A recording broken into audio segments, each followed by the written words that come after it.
أعوذ بالله من الشيطان الرجيم.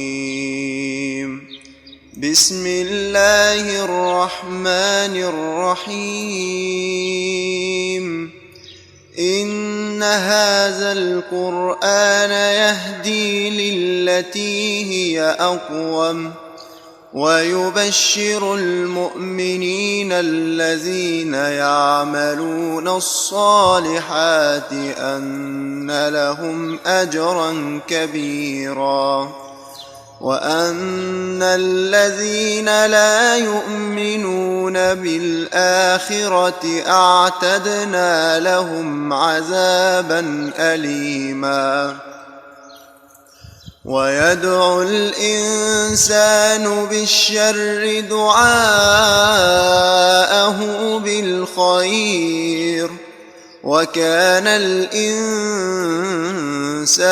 عجولا. وجعلنا الليل والنهار آيتين فمحونا آية الليل وجعلنا آية النهار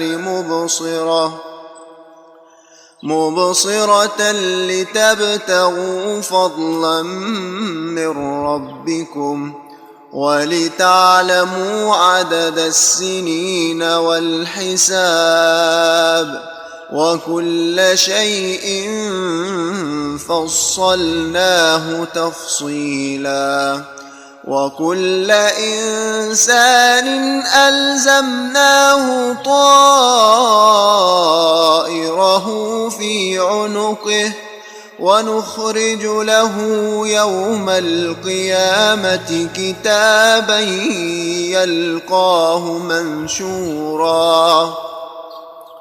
اقرأ كتابك كفى بنفسك اليوم عليك حسيبا.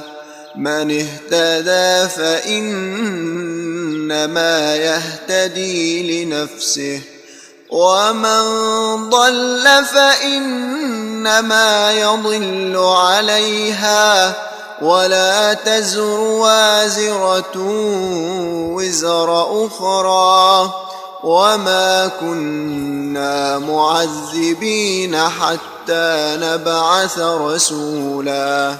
وإذا أردنا أن نهلك قرية أمرنا